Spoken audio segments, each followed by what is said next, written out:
Welcome back to Yahoo Finance Live, everyone. Major averages holding on to some of the gains that we saw at the opening cross and actually building on that just a little bit more here as the Dow is up by about 0.7%, S&P 500, 0.9%, NASDAQ Composite now up 1%. For more on the early action in today's tape, let's get on over to Jared Blikre at the Yahoo Finance Interactive.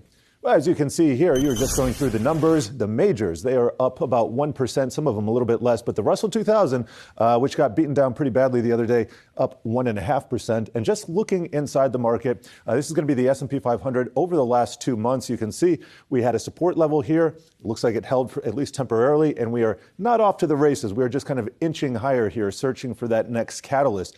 What will that catalyst be? Hard to say, but let's take a look at the VIX, the SIBO Fear Index. That is down just a smidge from yesterday, and we're going to take a look at the bond market as well, because the bond market has been where a lot of the action has been. And you can see after that huge day yesterday, we are up just a little bit more today. So we want to see if that 2.75%, that is a support level for the 10-year T-note yield. All right, also want to take a look at the U.S. dollar index, because that has been surging to 20-year highs. That has been a roadblock for risk assets, and that is just taking a breather today as well. So when we look at our sector action for the day, guess what? Energy at the top spot. Everything's back to normal, right? Materials also up 1.5%, and financials, discretionary, tech, all of those are outperforming. So a really good mix of value and also growth stocks.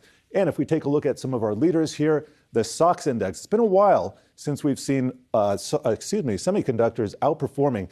This is what's happening today. This is what's happened over the last month. So a pretty big juxtaposition there. And if you take a look at software, kind of ugly too, but not as much dark red. And you see some standouts here. So looking at Snowflake, that's up 19% over the last month. Zoom perking up, Zscaler as well. So we'll see if we can get some continuation out of these names, guys.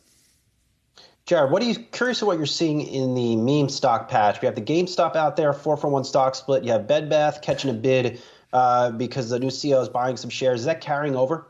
Let me show you something. This is pretty interesting. It's been a long time since I've seen GameStop as the #1 trending ticker here. You guys have been talking, had an excellent discussion regarding Virgin Galactic Holdings, Bed Bath & Beyond. All these are meme stocks. And so when we see the market setting up for a risk-on, perhaps short-covering rally, maybe we're going to see it in some of these meme stocks here.